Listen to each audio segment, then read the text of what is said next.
O Compartilha é o podcast da Compassiva, que aborda temáticas relacionadas ao universo do terceiro setor, com o objetivo de expor o trabalho de organizações sociais para o desenvolvimento de uma sociedade justa. Vamos refletir sobre os caminhos possíveis de atuação a partir das necessidades sociais, com exemplos práticos do que já tem sido realizado.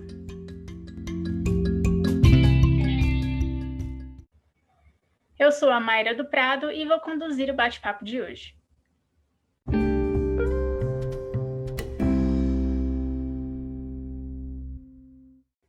Uma professora de matemática venezuelana, em 2017, tem a oportunidade de vir para o Brasil estudar. Depois de 6 meses por aqui, decidiu voltar à Venezuela e buscar toda a sua família para juntos viverem no Brasil e construírem um futuro com mais oportunidades.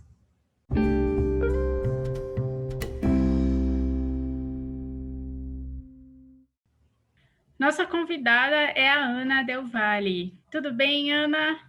Tudo.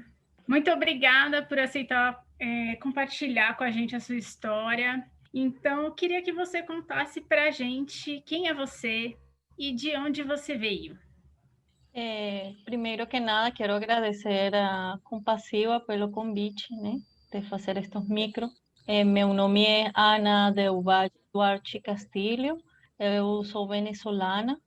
Nos últimos anos estuve trabalhando como professora de matemática no meu país e, bom, apareceu a oportunidade de vir ao Brasil, também pela situação econômica de meu país, que está vivendo neste momento de dificuldades. Vine com minha família, com meus filhos. Ana, bom, você disse que veio para o Brasil com a sua família, né? Que você era professora de matemática lá na Venezuela. E como que foi esse processo da sua vinda? Você veio já com todo mundo ou ficou alguém e depois veio? Como que foi esse processo? Bom, primeiro vine sozinha, apareceu a oportunidade de estudar e comecei a estudar o primeiro semestre. Estuve sozinha aqui no Brasil para ver como era a dinâmica da vida aqui.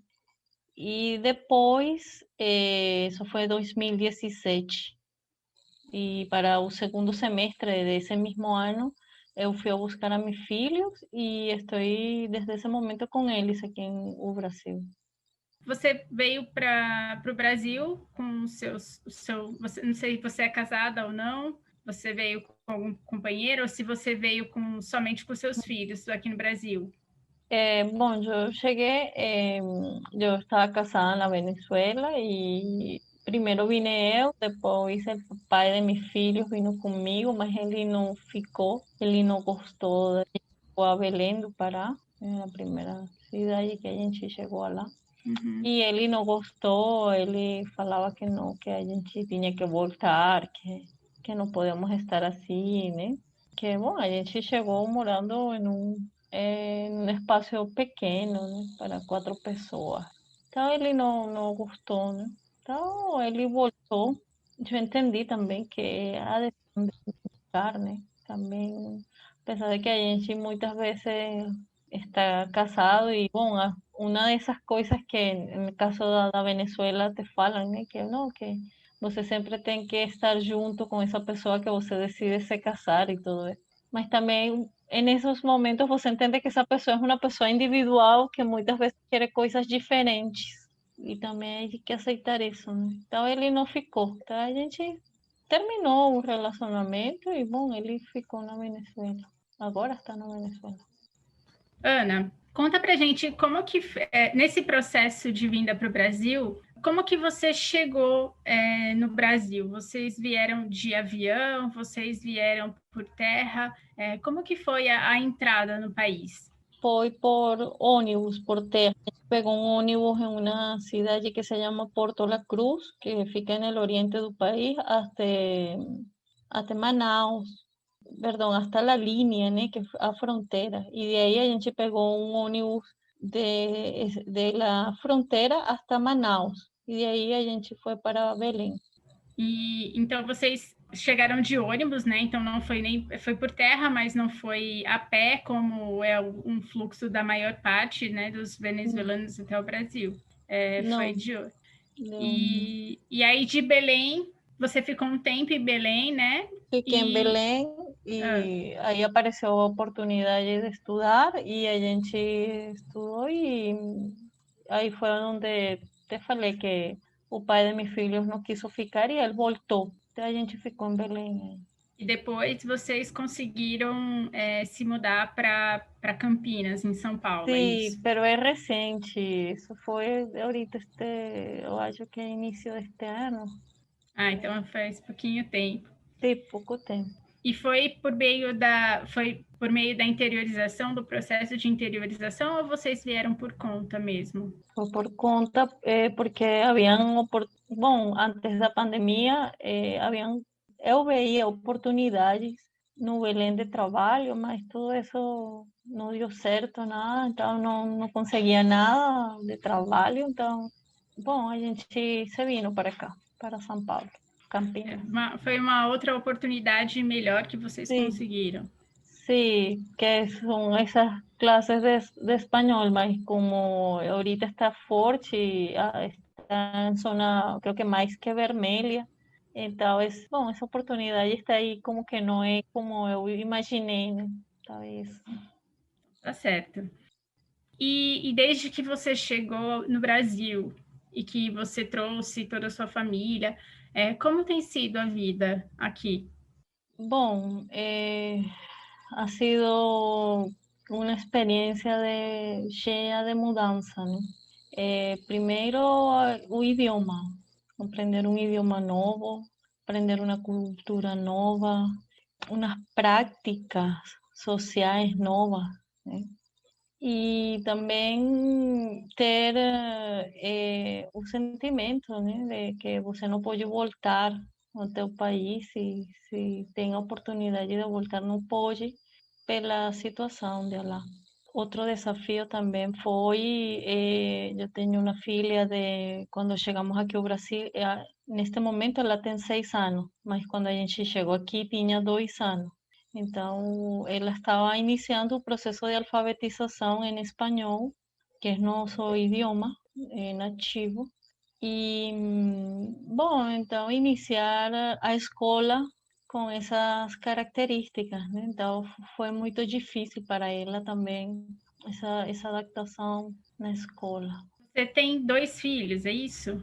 Sim, ahorita tem 20 e a Miranda, que tem 6 anos. Então, para eles deve ter sido um choque, principalmente para o mais velho, né? Eu acredito. Bom, sim, ao princípio, né? Porque também a gente está como que vivendo as mesmas coisas, né? Aprender o idioma. Nesse momento ele começou a estudar português e bom, também a cultura, a comida, a dinâmica da sociedade, né? Que é distinta. E como que tem sido durante esse período da pandemia para vocês? Como esse momento tem afetado a sua vida no Brasil? Olha, terrível. Bom, tudo o que a gente havia planejado não ha dado certo, né? Eu havia começado, comecei com vocês o processo de revalidação do diploma e durou mais tempo del que a gente havia planejado, né? Já graças a Deus, já graças a Compasiva, esse processo já está quase finalizando, né? E, bom, agora esperar como vai se comportar a economia aqui no Brasil para as vagas. Você já acabou até já entrando nessa questão da revalidação e eu queria aprofundar um pouquinho sobre esse assunto. Bom, você escolheu a profissão de professora de matemática e conta pra gente por que você escolheu esse trabalho, essa profissão. Bom, primeiro eu gosto muito da matemática e gosto de ensinar. Isso foi desde criança, né? Meu pai sempre nos ensinou, a minha irmã e a mim, esse amor pelo estudo, né? Então, o primeiro professor que nós tivemos foi meu pai. Então, meu pai sempre nos transmitiu essa paixão por ensinar, apesar de que ele é técnico químico, né? Ele estudou química nos anos 60, lá, né? Que era tudo muito estrito. Ele tem muita pedagogia, né? Para ensinar. Então, eu acho que isso influenciou muito minha escolha, né? No momento que eu escolhi, a primeira opção foi matemática. Depois me di conta que a gente viu umas disciplinas referidas à didática da matemática, me di conta que tinha inclinação hacia a parte de a ensinança da matemática, né? Então, estudei para professora de matemática. Muito, muito interessante isso, porque a gente imagina que você tem a paixão, né, por ensinar, como você falou, e imagino que você gostaria de continuar com a sua profissão aqui no Brasil. E talvez essa mudança, essa ruptura, por causa da migração, tenha sido um desafio, um obstáculo para você continuar com a sua profissão, e a revalidação do diploma poderia ser uma possível solução para isso. Para você, continuou com o desejo de ensinar quando você chegou no Brasil? Você queria exercer a sua profissão aqui? Sim, ainda quero, né? Olha, eu tenho como mais de 10 anos de experiência, né? He trabalhado com jovens desde 11 anos hasta jovens de 20 e 22 anos, que são os primeiros semestres da universidade em meu país. E certamente, quando eu cheguei ao Brasil, a intenção era trabalhar em minha área. O que acontece é que eu não tinha o conhecimento de como era a dinâmica de trabalho aqui no Brasil, né? De fazer todo esse processo de revalidação, de que são processos que levam muito tempo, dinheiro. Por isso que eu não havia começado a fazer. E, bom, graças a você, a Compassiva, pude dar início e já está fechando este processo de revalidar meu diploma de graduação aqui. Ah, que bom. Parabéns pela sua coragem, né? E pela persistência em continuar com esse processo. Bom, para quem não sabe, a Compassiva tem uma parceria com a Acnur, num projeto de revalidação de diplomas para refugiados. E a Ana é uma das pessoas que está sendo beneficiada, né? Que está tendo seu diploma revalidado através desse projeto. E tomara que em breve você consiga uma vaga de trabalho na sua área, né, e consiga exercer os seus dons e os seus talentos com a sua profissão. 10 anos de experiência não é pouca coisa. Agora, voltando para as perguntas, você mencionou que você veio com a sua família, né, aqui no Brasil, e como foi esse processo de adaptação aqui. Mas conta um pouquinho para a gente sobre seu histórico, né? Sobre o lugar que você cresceu, que você nasceu, como que era, onde você morava, do que você sente mais saudade. Conta um pouquinho para a gente sobre isso. Bom, eu nasci em uma cidade chamada Maracay, no estado de Aragua, fica no centro do país. Eu estudei grande parte de minha vida nessa cidade, né? Já quando terminei o ensino médio, fui estudar, a fazer os estudos universitários, me mudei a outra cidade do estado Miranda, né? Também uma cidade principal chamada Guatire, e estudava em Caracas. Então eu viajava de Guatire a Caracas, que é aproximadamente, eu acho que uns 35, 40 quilômetros, né? Terminei a graduação e comecei a trabalhar, porque, bom, sempre, no caso da Venezuela, tinha déficit de professores de matemática, neste caso, e quando eu terminei a graduação, comecei a trabalhar. Então, bom, as coisas que sinto mais saudade é de meus pais, né, que ainda estão na Venezuela, de meus amigos, né, que algunos están na Venezuela e outros estão em outros países.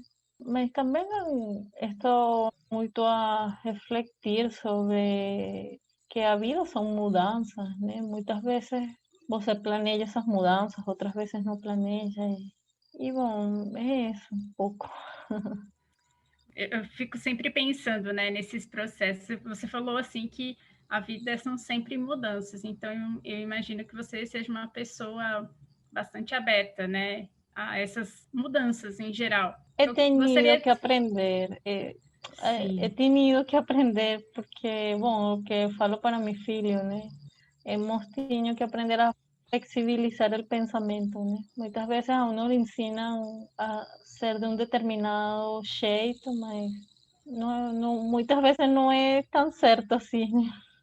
quanto mais rígido, mais dura fica a vida, né? É mais Certo. difícil, né? A gente sofre mais. E você foi aprendendo a ser resiliente e flexível com tantas mudanças, né? Com tantas rupturas. Esse processo de migração acaba transformando a vida por fora, mas também transforma por dentro, né? E assim, e você pretende voltar algum dia para Venezuela, se as coisas melhorarem? Você tem essa vontade? O que acontece é que nesse processo que te falei de mudanças da vida, eu não te pudiera contestar certinho essa pergunta, né? Lo que sí te posso falar es que neste momento não tenho intenções de, se se diera a oportunidade, não voltaria, né? Neste momento, né? Não sei que aconteça amanhã, não, porque siento que ya he superado como muchas cosas aquí, y, por ejemplo, una de ellas es la revalidación del diploma y yo pienso que ya con esa, vamos a hablar así, esa ferramenta que es la revalidación de mi diploma aquí en Brasil vai me abrir oportunidades de mi área de trabajo, ¿no? Então, de área laboral. Então, eu penso que é uma boa oportunidade para meus filhos e para mim. Você já criou expectativas, né? Você já conseguiu se adaptar, aprender o idioma. Sim, Então você já sim, bom, imagina um futuro aqui. sim, E o imagino que sim. que você mais gosta aqui no Brasil? Olha, uma das coisas que gosto e me parece bastante interessante é que a diferença, né, porque uno sempre, a pesar de que não queira, uno sempre está como comparando, né? Eu sinto que aqui são maior o número de população, né? Venezuela apenas 31 milhões de habitantes. Aqui, bom, é casi, a população da Venezuela é casi todo o estado de São Paulo, né? Então, eu gosto da diversidade, a diversidade que vocês têm aqui. Sério, isso me parece que, apesar de que alguns processos são como um pouco ainda rígidos, né, burocráticos, mas há outras coisas que eu vejo que está presente essa diversidade e eu gosto disso. Por exemplo, esse movimento de ahorita en el caso de las cotas de la universidad, ¿no? Todo ese movimiento que esa lucha social que hay, ¿no? Por ejemplo, y las diferentes luchas que hay ahorita, ¿no? Que está enfrentando la sociedad brasileña, me parece súper interesante. Esa diversidad de pensamiento, ¿no? Que a veces yo no veía mucho en mi país. Você falou sobre um ponto interessante, né? Sobre a diversidade que existe no Brasil. Diversidade em relação a pensamentos, a posições, talvez políticas, ideológicas, e que você não enxerga hoje no seu país de origem. Mas essa diversidade, do seu ponto de vista, como uma pessoa migrante, você vê que essa diversidade que tem no Brasil, ela é algo que é bem recebido pelos brasileiros? Ou seja, você se sentiu em algum momento discriminada por ser migrante, por ser estrangeira no Brasil? Você sentiu algum tipo de discriminação, de preconceito? Teve algum caso de xenofobia? Olha, yo pienso que depende de los ambientes donde estemos, né? Às vezes, eu estado em ambientes donde as pessoas não são tão abertas com lo diferente. Lo que pasa es que são ambientes muito elegantes, sabe? Son cosas muy sutiles. Son coisas muito sutis que eu las percibo pela experiência que eu tenho, né? Eu sou já, neste momento, tenho 40 anos, né? Então, eu tenho uma experiência de vida e às vezes eu compreendo certas sutilezas das pessoas, né? Eu compreendo a indiferença, por exemplo, que é um comportamento humano que muitas vezes é muito sutil, pero está aí, né? E no fundo é porque você não aceita o diferente. He estado também em ambientes onde me han feito sentir como em casa, sabe? Então, as pessoas abertas, mas bem, eu me surpreendo, né, de como são essas pessoas, a qualidade humana que tem, sabe? Que aceitam o outro como são, não intentam mudar ao outro. Então, isso depende também do ambiente onde a gente esteja, né?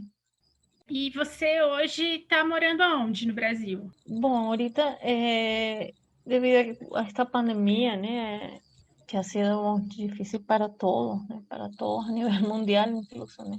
En Belén ahorita no hay muchas oportunidades, ¿no? De empleo, de nada, ¿no? Entonces ahorita, en este momento estoy recientemente morando en una ciudad de São Paulo que se llama Campinas. E em Campinas, hoje você está trabalhando em alguma coisa? O que você tem feito para poder se sustentar? Bom, estou dando umas classes de espanhol para me sustentar, né? E, bom, o que acontece é que não é algo assim como contínuo, né? Porque como são aulas particulares, outra também estou em uma escola, pero devido a esta situação da pandemia, a escola também depende dos estudantes, do número de inscritos de los estudantes, então é assim como muito, não é contínuo, né? Não é algo que a gente diga, não, este mês tanto, senão. Ana, você está no Brasil desde 2017, né? Então você já teve algum tempo de adaptação e você já até comentou que você não pretende voltar, ou pelo menos nesse momento não tem interesse em voltar para a Venezuela, né? Mesmo que as coisas melhorassem ou se houvesse uma oportunidade. Mas como que você imagina o seu futuro? Como que você se imagina lá daqui 5, 10 anos? Bom, você sabe que uma das coisas que eu aprendi com esta experiência migratória, como falei, né, para vocês anteriormente, é as mudanças, né, e a flexibilidade do pensamento, né? E uma das características que eu tinha antes de chegar aqui ao Brasil era que planejava tudo. Eu planejava toda a minha vida. Eu iba, de hecho, olha, estudei a tal idade, tinha que me graduar a tal idade, tinha que trabalhar, tinha que me casar, tinha que ter filhos. Tudo isso eu planejei. E nada disso deu certo. Então, para mim, neste momento, é um negócio assim, eu vou fazendo as coisas, né? Urgentes, né? Para mim, há coisas urgentes, são as que eu vou fazer. Nesse negócio de planejar, olha, não sei o que aconteça, né? Então, às vezes me dá como medo para não criar expectativas. Esse é um processo de mim mesma, né? Para mim, comigo. Então, essa pergunta, olha, até agora, neste momento já é sobreviver, né? Com esta pandemia que está nos afetando a todos, né? É isso. Então, agora eu quero te perguntar um pouco sobre o futuro ainda. Você tem sonhos? Quais são os seus sonhos? Sempre, nossa, isso sempre tem que haver, né? Os sonhos. Sim, bom, a primeira coisa é voltar a trabalhar em lo que eu gosto, né? Que é dar classes de matemática. Isso é como minha paixão, como te falei anteriormente, né? Gostaria de voltar a uma aula, a dar clase, a estar com meus estudantes, né? Isso eu gosto muito. Ana, se todo mundo pudesse te ouvir sobre aquilo que você já passou, sobre aquilo que você aprendeu nesse processo, que mensagem você gostaria de passar para os brasileiros que acolhem refugiados e para refugiados que são acolhidos no Brasil? Bom, eu penso que em geral eu falaria que em geral para todos, né? Que tratemos a los outros como gostaria que nos trataran a nós. É isso. Faça as coisas que você se senta bem, que você gostaria que fizeram com você. Se você chegar a um país onde não conhece o idioma, não conhece a cultura, não sabe onde ficam as coisas, como você gostaria que fora tratado? É isso. Muito bem. Bom, Ana, muito obrigada por compartilhar a sua experiência, por compartilhar a sua história.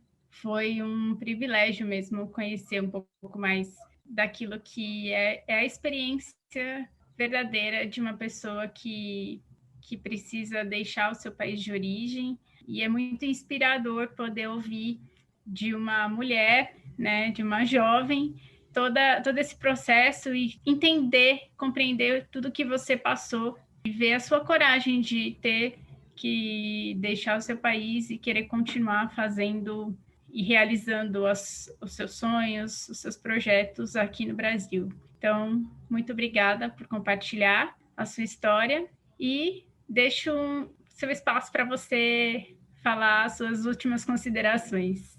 Não, eu quero agradecer primeiro que nada a você, Compassiva, pela oportunidade de ter este espaço e de dar a conhecer um pouco minha história e a história de muitos migrantes que chegam ao Brasil, né? E que vocês acolhem, né? De diferentes maneiras. Muito obrigada.